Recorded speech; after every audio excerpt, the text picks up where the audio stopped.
October 23, 1942, Henderson. Mamoon Ahmad. October 23, 1942, Henderson Field, Guadalcanal, Solomon Islands. The humid jungle air hung thick with the smell of cordite and decomposing vegetation as Corporal James Mitchell of the 1st Marine Division, 1st Regiment, knelt beside a fallen Japanese soldier near the Lunga perimeter. His hands trembled slightly, not from fear, but from exhaustion after 72 hours of continuous combat. The battle for Henderson Field had begun. Beside the body lay something unexpected, a Type 100 submachine gun, its chrome-plated barrel gleaming in the filtered sunlight. The weapon looked pristine, well-crafted, with distinctive markings and a side-mounted magazine. Mitchell examined the craftsmanship, noted the adjustable sights, the bipod attachment points, the bayonet lug. His M1 Garand weighed 11.2 pounds with bayonet and sling, heavy after months of carrying it through jungle hell. For a moment, he considered the trade. Then Mitchell made a choice that would be repeated thousands of times across the Pacific. He set the Japanese weapon aside and kept his Garand. That simple decision, multiplied across hundreds of combat situations on dozens of islands, would reveal profound truths about warfare, industrial philosophy, and technological advantage. The Japanese had designed what they believed was an advanced automatic weapon. It was lighter, fired automatically, carried more ammunition. Yet Marines consistently refused to trade their semi-automatic rifles for these captured submachine guns. What those Marines understood instinctively would take military historians decades to fully analyze. True combat effectiveness came not from rate of fire or perceived modernity, but from entirely different principles. The mathematics of this preference told a story about two fundamentally different approaches to warfare. One prioritized theoretical advancement over practical reliability. The other chose proven effectiveness over innovation. In jungle combat, where weapon failure meant death, that choice proved decisive. The story begins not with confrontation, but with parallel development across two oceans and two radically different military philosophies. In January 1936, after years of testing and debate, the United States Army officially adopted the M1 Garand as its standard service rifle. This adoption represented a revolutionary moment in military history. For the first time, a major military power would equip its entire frontline infantry with semi-automatic rifles rather than bolt-action weapons. The path to this adoption had been neither smooth nor certain. Canadian-born engineer John Cantius Garand had joined Springfield Armory in Massachusetts in 1919, bringing with him ideas about gas-operated rifle actions that would transform infantry warfare.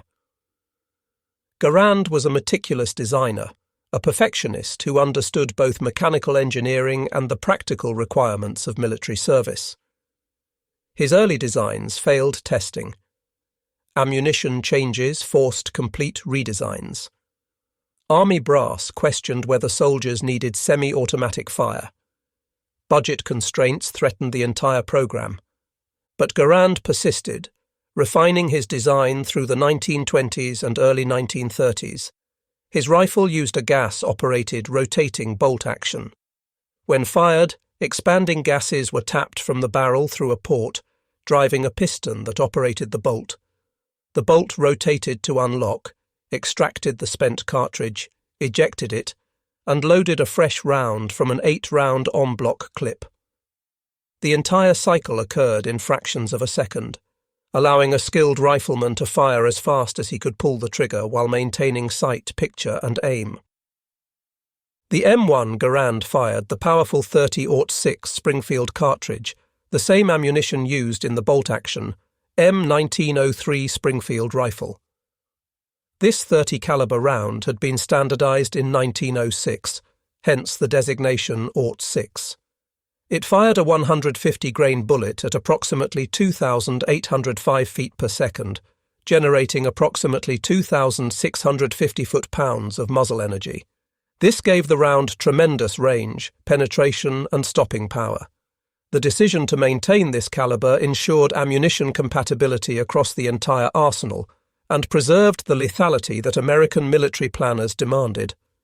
The rifle itself weighed 9.5 pounds unloaded, 11.2 pounds with a loaded clip, bayonet and sling. It measured 43.6 inches in total length, with a 24-inch barrel. The walnut stock and steel construction made it robust and durable. The adjustable rear aperture sight allowed precise shooting at varying ranges. The weapon could effectively engage targets beyond 500 yards in trained hands, though most combat occurred at much closer ranges.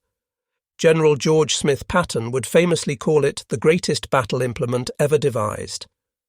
This praise came in a letter to Major General Levin Campbell, Chief of Ordnance, on January 26, 1945.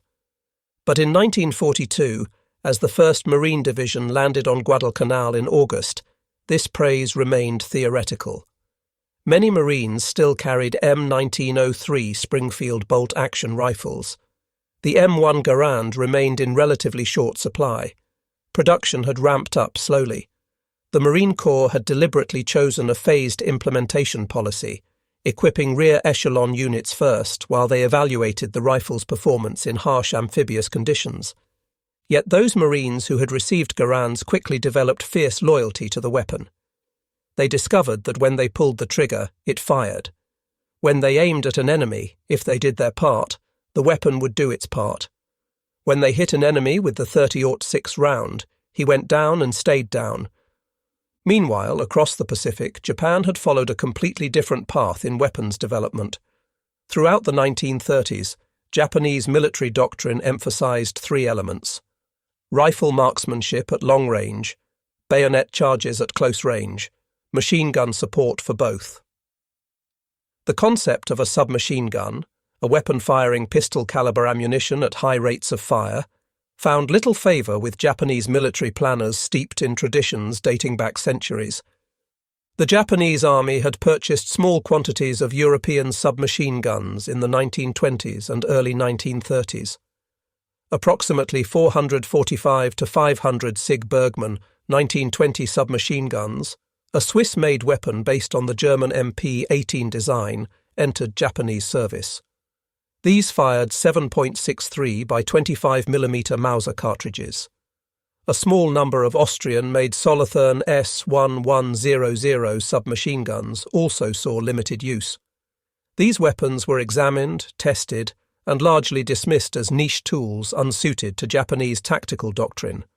This began to change dramatically in 1937, when Japanese forces encountered Chinese troops using submachine guns effectively during the Second Sino-Japanese War.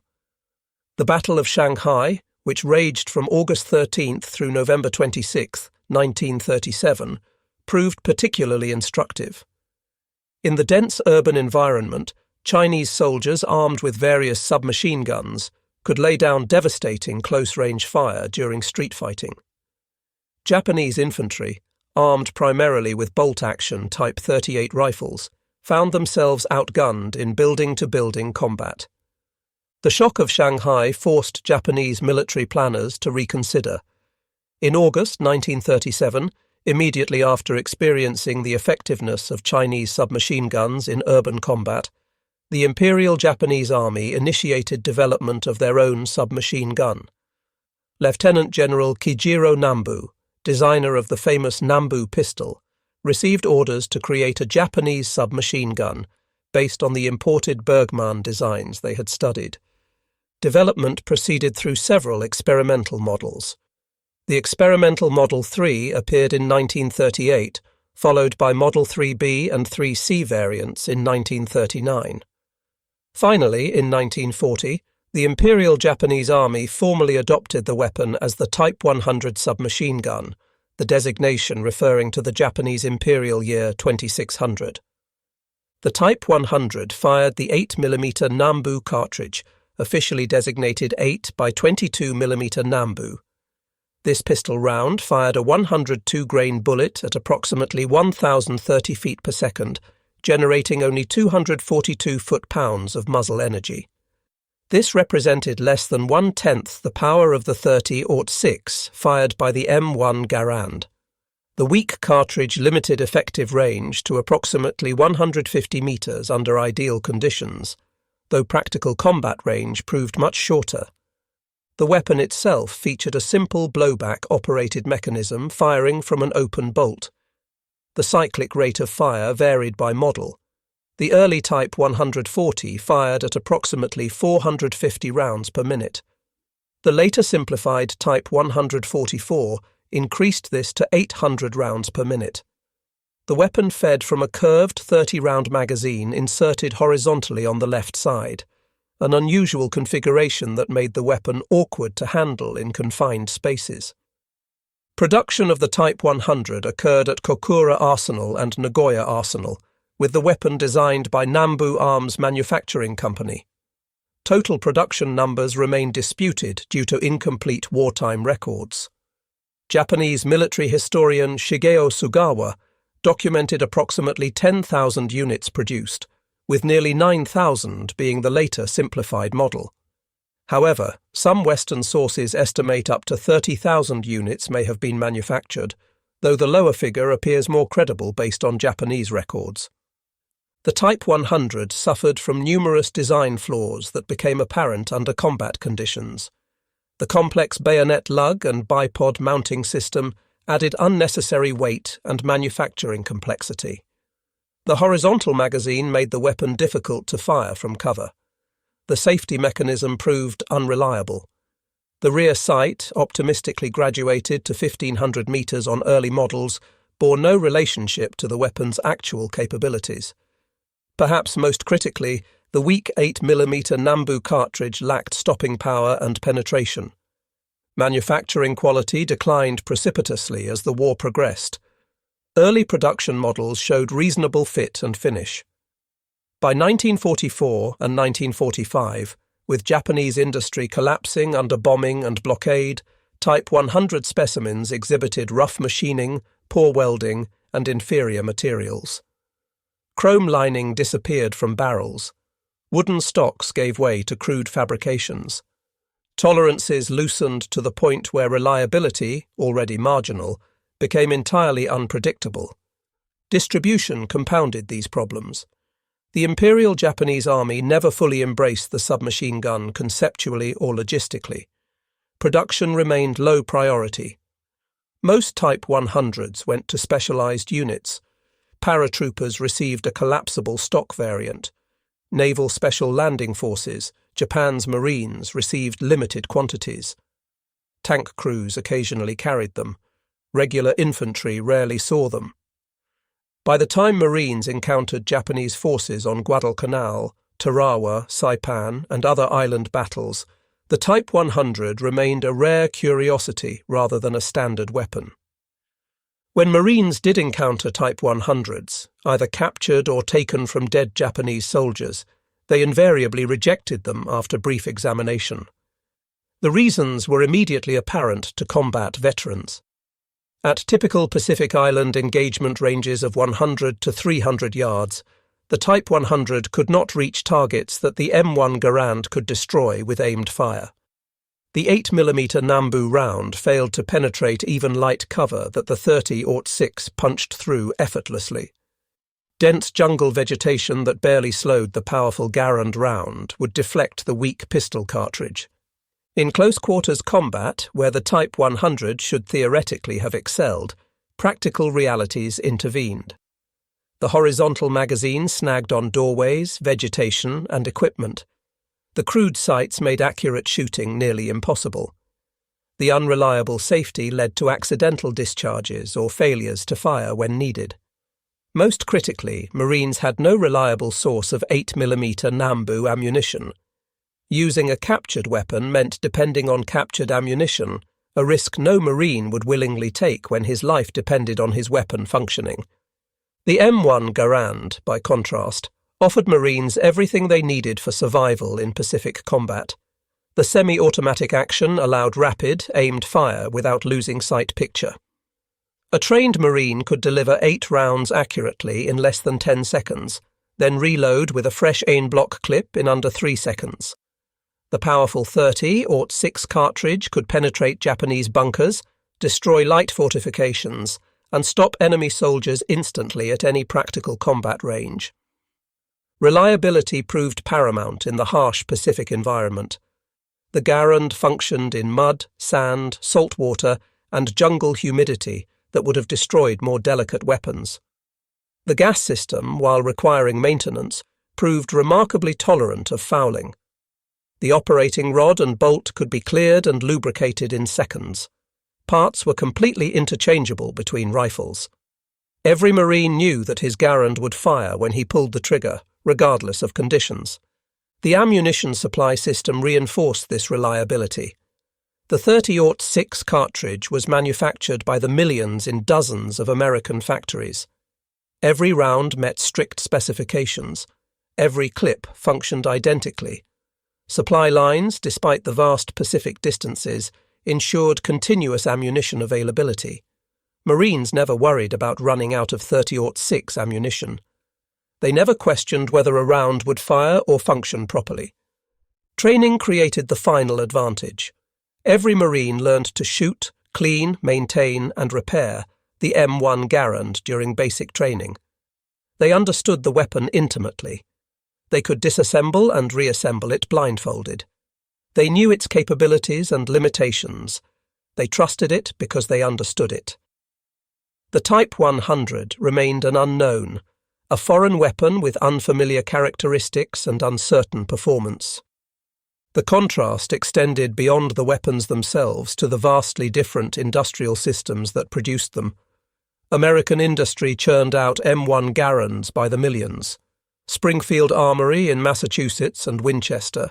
Repeating Arms Company produced the rifle under government contract throughout World War II.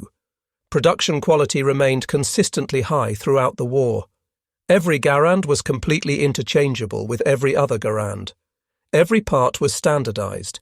Every weapon was reliable. American mass production represented the pinnacle of industrial capability. Japanese industry, increasingly strained by war, blockaded by submarines, bombed by aircraft, and desperately short of raw materials, produced Type 100 submachine guns in small batches with declining quality. Early production versions showed reasonable finish and acceptable quality. Late war versions revealed rough machining, poor welding, inferior materials, and declining standards. Corners cut in production to increase output made already unreliable weapons even less dependable. The weapons reflected the collapse of Japanese industrial capacity. This reflected essential differences in industrial philosophy and national capacity. American mass production prioritized standardization, interchangeability, and rigorous quality control at massive scale. Every part met specifications. Every weapon underwent testing. Defects were identified and corrected. The system emphasized consistent, reliable output. Japanese production, more artisanal and craft-based in tradition, struggled desperately to maintain any quality standards under crushing wartime pressures. Resources vanished. Skilled workers were conscripted into combat units. Factories were bombed. Supply chains collapsed. The weapons reflected these catastrophic pressures. Marines understood these differences instinctively through direct experience. When they pulled the trigger on their Garand, it fired. When they aimed at an enemy, the weapon performed. When they hit an enemy, he went down. When they needed to engage targets at 300 yards, the Garand delivered. When their weapon got dirty, wet, muddy, or damaged, it still functioned. These certainties kept Marines alive. The Type 100 offered none of these assurances.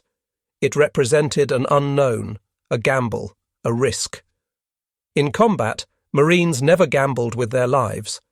The legacy of this choice extended far beyond World War II into subsequent decades of military development. The M1 Garand continued in American military service through the entire Korean War from 1950 to 1953, where it again proved superior to submachine guns in most combat situations. The weapon directly influenced development of the M14 rifle, which was essentially an M1 Garand modified to use a 20-round detachable box magazine and capable of selective fire between semi-automatic and full automatic. The core design principles of the Garand, prioritizing reliability, power, and effectiveness over all other considerations, influenced American military small arms development for decades afterward. The Type 100 disappeared into historical obscurity. After the war ended in August 1945, American occupation authorities issued remaining stocks to Japanese police forces, where the weapons limitations mattered far less than in military combat. Few examples survive today in museums and private collections. Most were destroyed, lost in the chaos of defeat, or simply forgotten. The weapon remains a footnote in military firearms history, a cautionary example of a design that looked advanced on paper but failed in practice. Modern military historians and firearms experts, examining both weapons objectively with decades of perspective, consistently conclude that Marines made the correct choice. The M1 Garand represented the pinnacle of semi-automatic rifle development in its era. It combined tremendous power, exceptional reliability, and consistent effectiveness in a package that served American infantry superbly throughout the war. The Japanese Type 100 submachine gun, while representing a reasonable engineering effort given Japanese resources and tactical doctrine, simply could not compete effectively with the Garand in realistic combat situations. Marines who consistently rejected captured Type 100 weapons in favour of their M1 Garands made tactically sound decisions based on practical combat realities, rather than theoretical specifications. The cold numbers support these conclusions unambiguously. The M1 Garand played crucial roles in every major Marine Corps operation throughout the entire Pacific Theatre. Guadalcanal from August 1942 through February 9, 1943. Tarawa on November 20th through 23rd, 1943. Saipan from June 15th through July 9th, 1944. Peleliu from September 15th through November 27th, 1944. Iwo Jima from February 19th through March 26th, 1945. Okinawa from April 1st through June 22nd, 1945. The weapon contributed decisively to victory in every single campaign. Marines armed with Garands achieved consistent tactical success against determined, well-trained, fanatically motivated enemies in the most difficult terrain and environmental conditions imaginable. The Type 100, despite being produced in thousands, made essentially no meaningful impact on the war's outcome. Its limited distribution, design flaws, and persistent logistical problems ensured it remained a curiosity rather than an effective combat weapon. Japanese forces would have been better served by producing additional rifles or machine guns than by investing increasingly scarce resources in a flawed submachine gun design that addressed no real tactical need. Combat experience validated these technical differences in blood.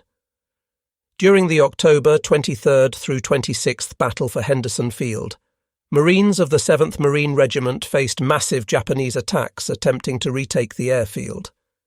In the desperate fighting, Marines with M1 Garands could engage Japanese troops at ranges where enemy rifle fire remained ineffective.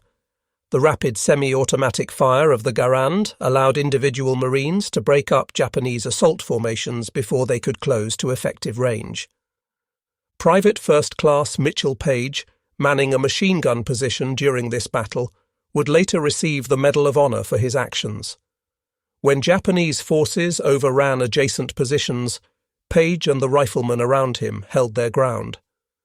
The M1 Garands of the supporting riflemen provided the volume of accurate fire needed to prevent the Japanese from exploiting their breakthrough. Paige himself would later credit the firepower of the Garand-armed Marines with helping save his position. Sergeant John Basilone, another Medal of Honor recipient from the same battle, witnessed the effectiveness of the M1 Garand firsthand. Though primarily a machine gunner himself, Basilone observed how Marines with semi-automatic rifles could maintain continuous suppressive fire while others manoeuvred. This tactical flexibility, impossible with bolt-action rifles, transformed small unit tactics throughout the Pacific Campaign. The evolution of Marine Corps tactics reflected growing confidence in the M1 Garand.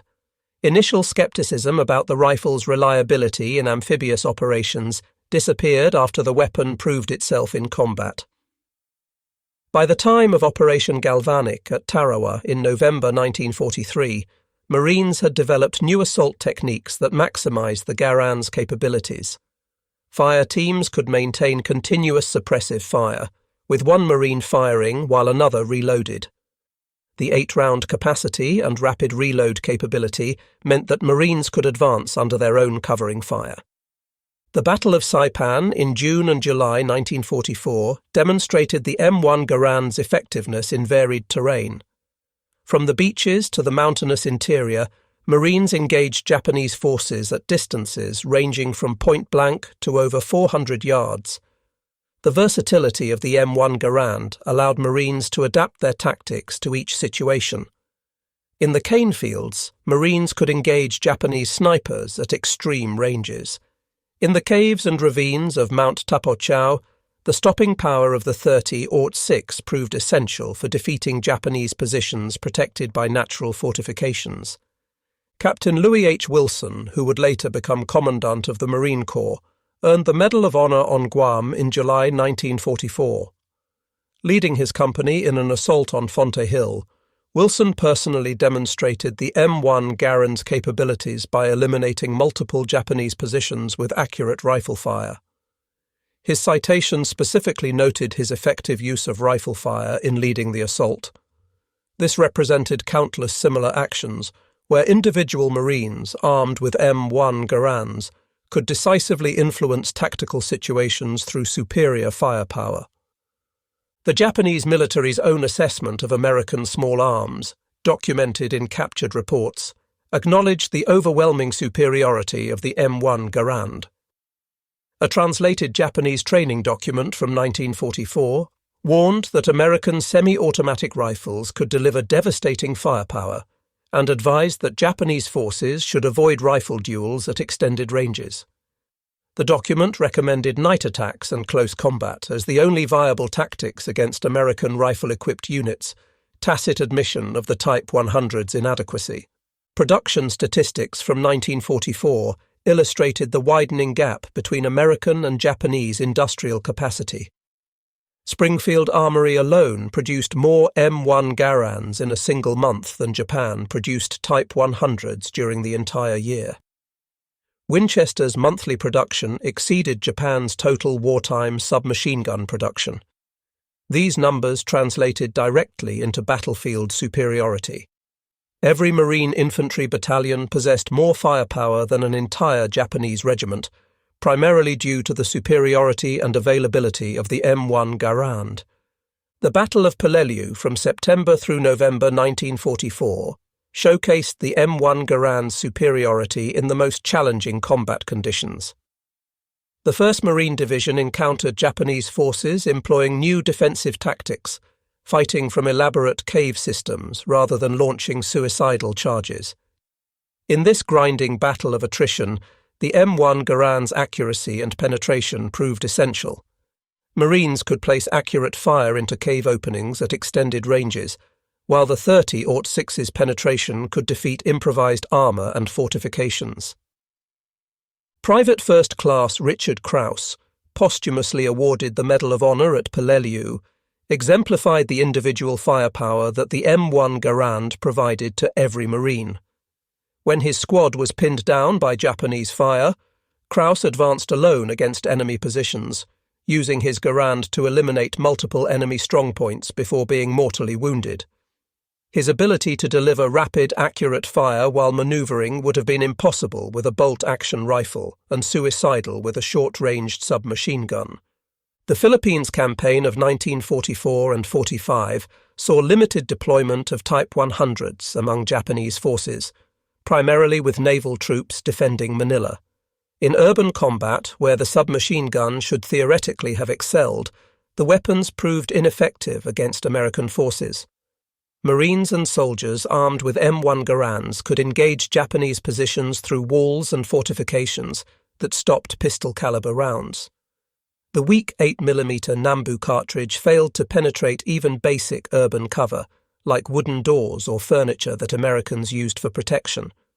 Comparative testing conducted by American ordnance experts provided scientific validation of combat experience.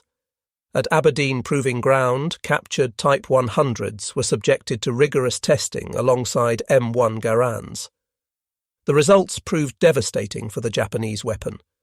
Accuracy testing at 100 yards showed the M1 Garand grouping shots within 4 inches, while the Type 100 could barely keep rounds on a standard silhouette target. Penetration tests demonstrated that the 30-06 could penetrate over 30 inches of pine boards, while the 8mm Nambu penetrated less than 8 inches. Reliability testing proved even more damning. The M1 Garand continued functioning after exposure to mud, sand and water that completely disabled the Type 100.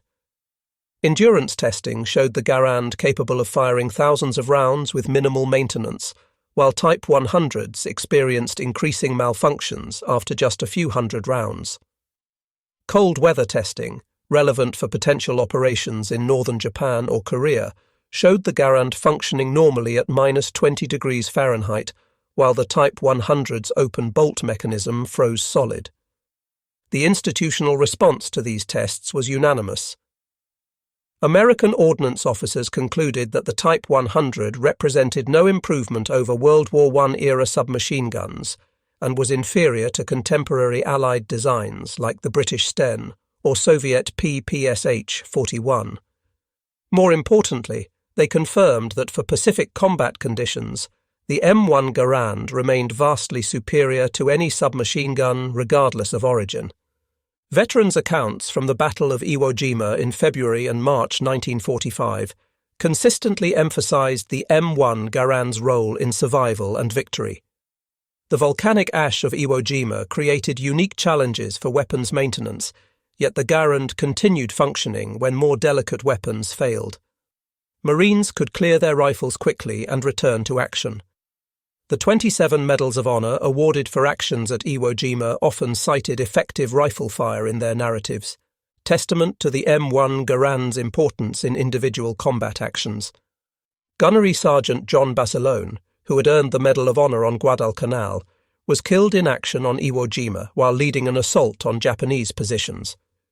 Witnesses reported that Basilone, armed with an M1 Garand after his machine gun was destroyed, continued to deliver effective fire while maneuvering his unit forward.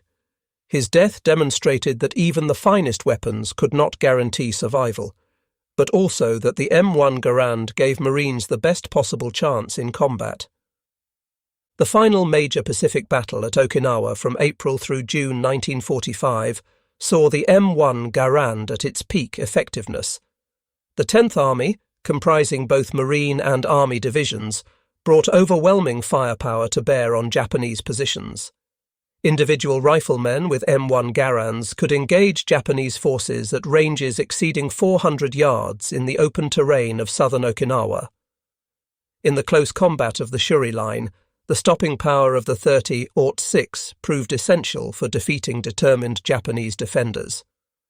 The Japanese 32nd Army defending Okinawa included units equipped with the full range of Japanese small arms, including Type 100s.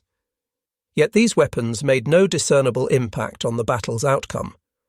American after-action reports barely mentioned encountering Japanese submachine guns, focusing instead on the threat posed by artillery, mortars and machine guns.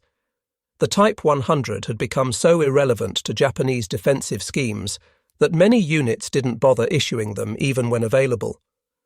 Ammunition expenditure at Okinawa illustrated American industrial supremacy. Marine and Army units fired over 200 million rounds of 30-06 ammunition during the 82-day campaign, more than twice Japan's total wartime production of 8mm Nambu ammunition. Individual Marines carried and expended more ammunition in a single day than Japanese soldiers received for entire operations. This profligate expenditure, impossible for Japanese forces, reflected absolute confidence in unlimited resupply. Post-war analysis by the United States Strategic Bombing Survey confirmed the decisive impact of American industrial superiority in small arms production.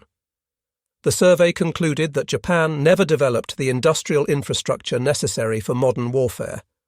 While Japanese craftsmen could produce individual weapons of reasonable quality, they could never achieve the mass production necessary for global conflict.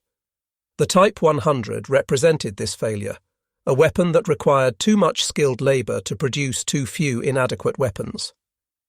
The Korean War from 1950 to 1953 provided unexpected validation of the M1 Garand's superiority over submachine guns in varied combat conditions.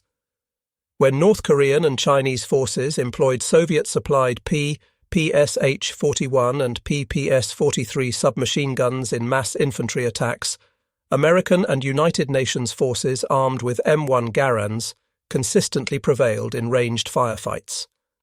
The Garand's accuracy and power at extended ranges proved decisive in the mountainous Korean terrain, where engagement distances often exceeded submachine gun effective range.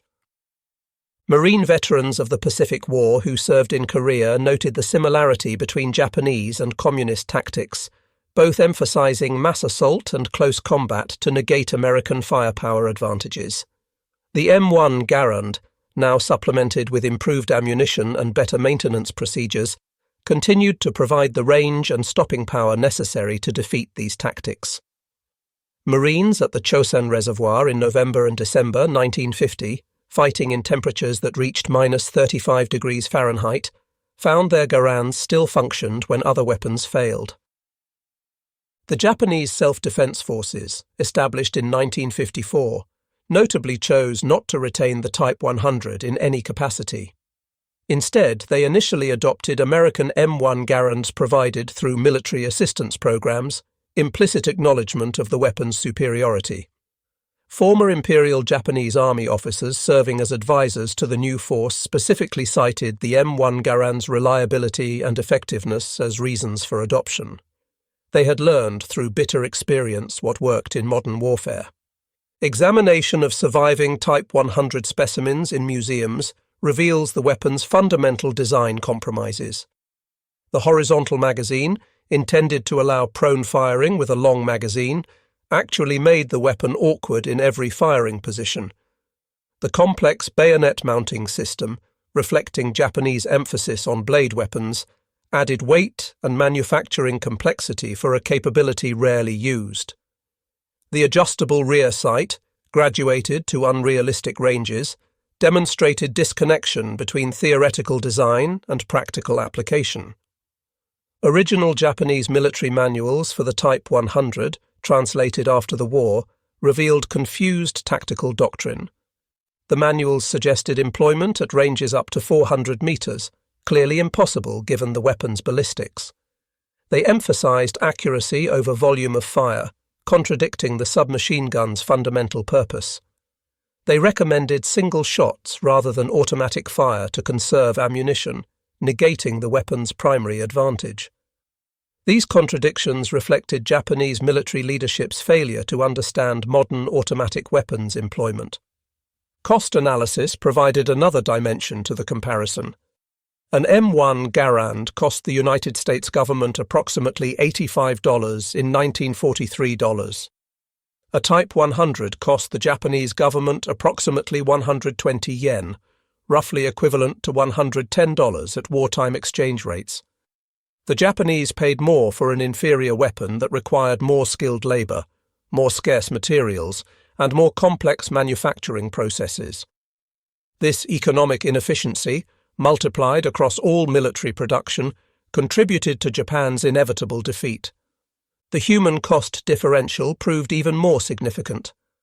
Marines armed with M1 Garands consistently achieved favourable casualty ratios against Japanese forces.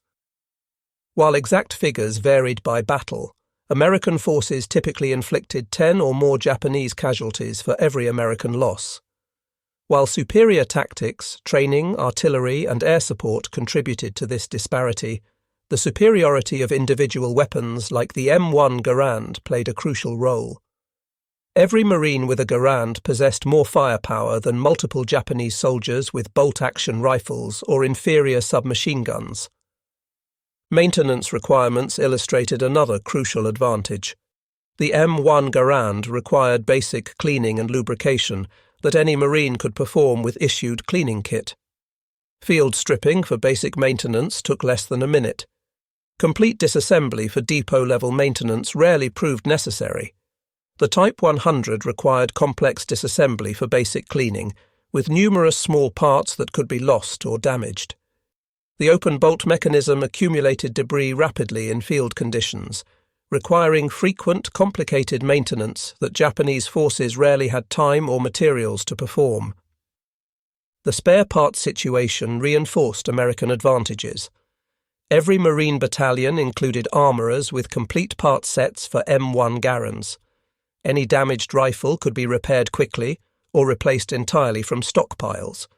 Japanese forces rarely had spare parts for Type 100s. A damaged weapon became a useless burden. The complex manufacturing meant that parts from different production batches might not interchange properly. This logistical nightmare meant that even minor damage could permanently disable a Type 100.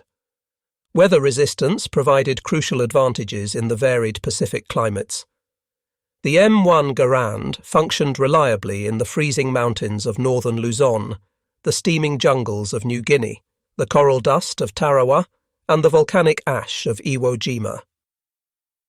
Its enclosed mechanism protected critical components from environmental contamination.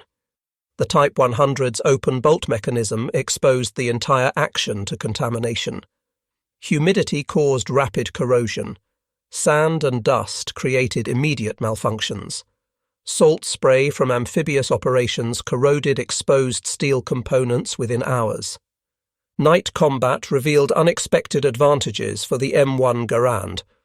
The powerful 30-06 cartridge's muzzle flash, while revealing shooter position, also temporarily blinded enemy forces at close range. The distinctive sound of Garand fire allowed Marines to identify friendly forces in darkness. The metallic ping of an ejecting en-bloc clip, often criticized as alerting enemies to an empty rifle, actually occurred amid such battlefield noise that enemies rarely noticed. Japanese veterans interviewed after the war could not recall ever exploiting this supposed vulnerability. The Type 100's muzzle flash and sound signature proved less distinctive and less intimidating. The weak report of the 8mm Nambu round failed to suppress enemy forces through psychological effect. The lower muzzle flash made target identification difficult in night combat. The cyclic rate of fire, whether fast or slow depending on model, consumed limited ammunition supplies rapidly, without providing proportional combat effectiveness. Specialized ammunition availability provided additional American advantages. Marines could obtain armor-piercing 30-06 rounds for use against Japanese light armor and fortifications. Tracer rounds allowed fire direction and ranging. Incendiary rounds could ignite Japanese positions. The 8mm Nambu cartridge existed only in standard ball configuration. No specialized ammunition reached frontline Japanese units. This limitation restricted tactical options and reduced the Type 100's already marginal utility. The impact on small unit tactics proved transformative. American rifle squads built around M1, Garand-equipped riflemen could operate independently with organic firepower. Japanese squads equipped primarily with bolt-action rifles, and perhaps one Type 100 lacked comparable capability. This tactical disparity forced Japanese reliance on larger unit operations, making them vulnerable to American artillery and air power. The individual superiority of the M1 Garand thus contributed to operational and strategic advantages. Psychological warfare reports noted the demoralizing effect of American firepower on Japanese forces. Captured Japanese soldiers consistently mentioned the overwhelming volume and accuracy of American rifle fire. The ability of individual Marines to deliver rapid, aimed fire created impression of much larger forces. Japanese officers reported difficulty maintaining morale when soldiers understood their weapons' inferiority. The Type 100, rather than boosting morale as a modern weapon, actually decreased confidence when soldiers recognized its inadequacy. Medical supply requirements reflected weapon effectiveness. Marine battalions required relatively modest medical supplies because the M1 Garand's effectiveness meant fewer wounded Marines. Japanese forces required extensive medical supplies because inferior weapons meant more Japanese wounded before achieving tactical objectives. The 8mm Nambu's poor stopping power meant enemy soldiers often required multiple hits, increasing ammunition expenditure and extending firefights that produced more casualties on both sides. Communication intercepts decoded by American intelligence revealed Japanese frustration with their small arms. Radio messages repeatedly requested ammunition resupply that never arrived. Officers complained about weapon malfunctions and inadequate firepower. Requests for more automatic weapons went unfulfilled due to production limitations. These intercepts confirmed what Marines observed directly, that Japanese forces understood their technological disadvantage, but could do nothing to remedy it.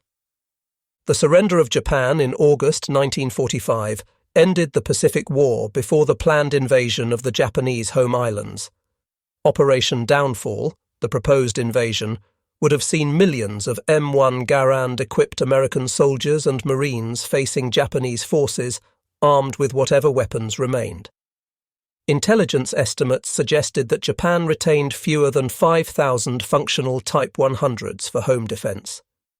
The invasion would have demonstrated on an unprecedented scale the superiority of American small arms and industrial capacity. Veterans returning from the Pacific brought unanimous verdict on the M1 Garand versus Type 100 comparison. In hundreds of oral histories, memoirs, and interviews, not a single Marine expressed preference for the Japanese submachine gun. Many recalled examining captured Type 100s out of curiosity. Some remembered test firing them using captured ammunition. None considered using one in combat. The consensus was absolute that the M1 Garand was the finest infantry rifle of the war. The legacy extends to modern military thinking about infantry weapons. The M1 Garand proved that individual soldier firepower, delivered accurately at extended range, provides decisive tactical advantages. The Type 100 demonstrated that theoretical capabilities mean nothing without practical effectiveness. Modern assault rifles attempt to combine the M1 Garand's power and accuracy with the submachine gun's automatic fire capability. But the fundamental lesson remains that reliability and effectiveness matter more than features. Military museums worldwide display M1 Garands as exemplars of successful military rifle design.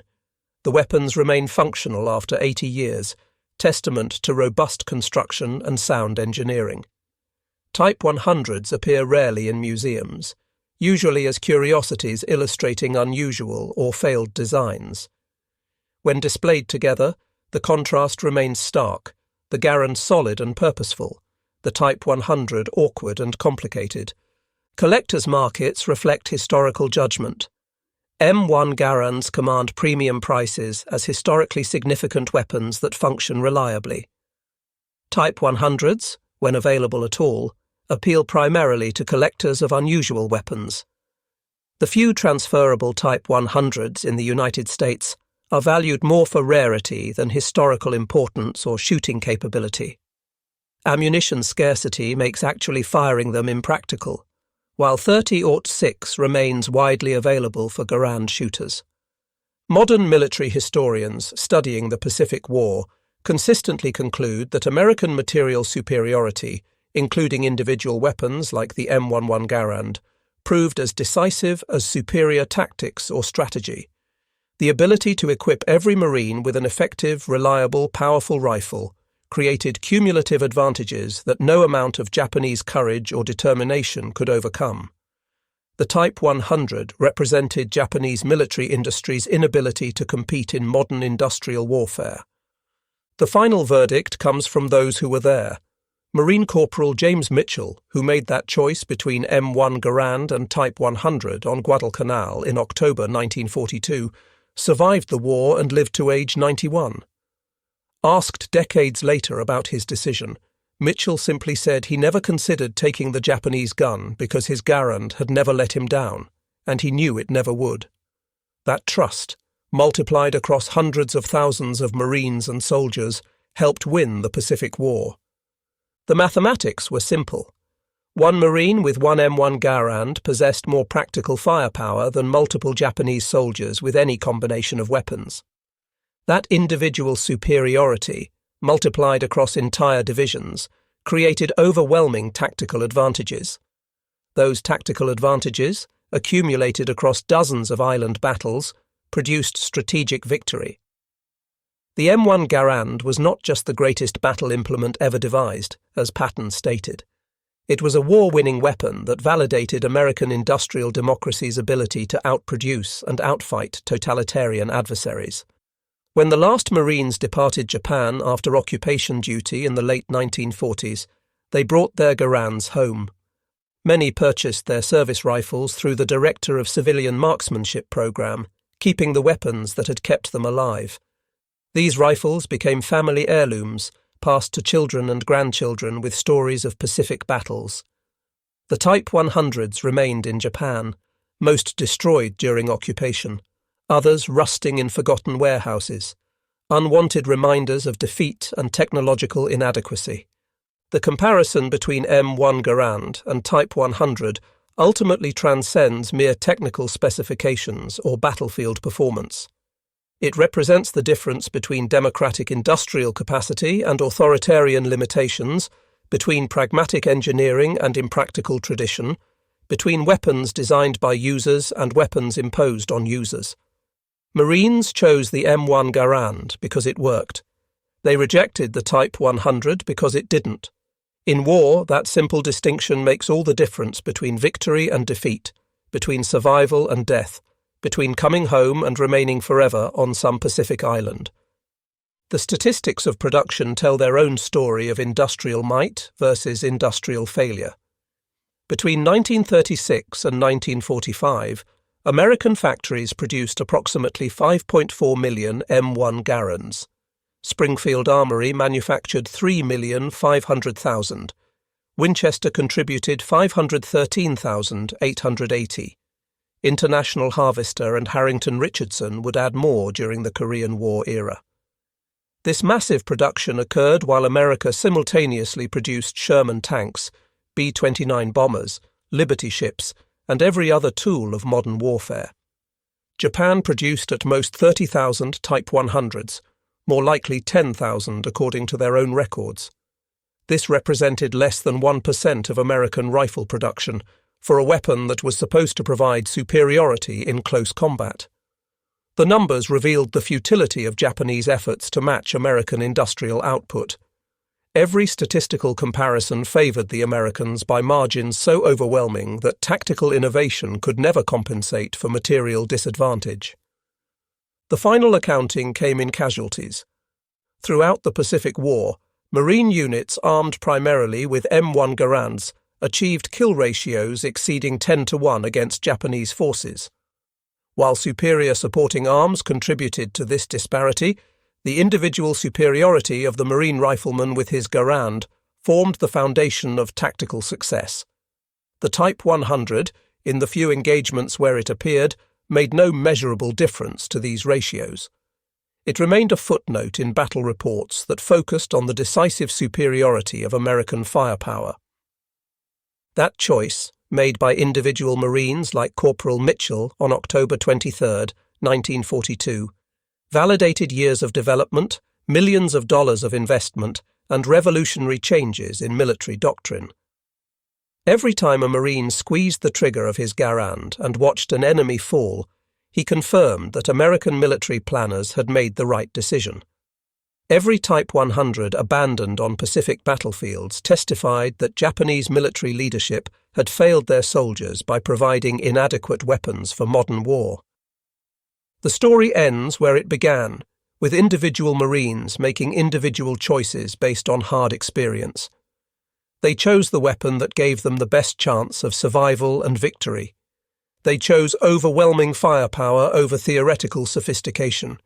They chose American industrial might over Japanese martial tradition.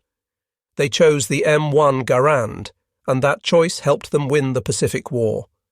At Tarawa, the 2nd Marine Division encountered Japanese forces equipped with a mixture of weapons, including limited numbers of Type 100 submachine guns issued to Naval Special Landing Forces defending the island.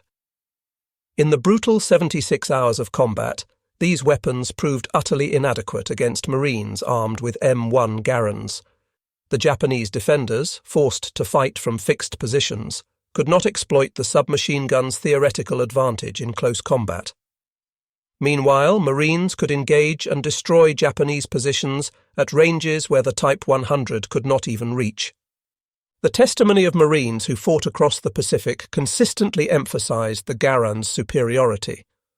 Staff Sergeant James E. Burns of the 5th Marine Division, who fought at Iwo Jima, later recalled that captured Japanese weapons were viewed as curiosities rather than useful alternatives. Marines might examine captured Type 100s out of professional interest, but none would consider using one in combat. The weak report of the 8mm Nambu cartridge, barely audible over the thunder of American .30-06 fire, became a joke among Marines who called it the woodpecker gun.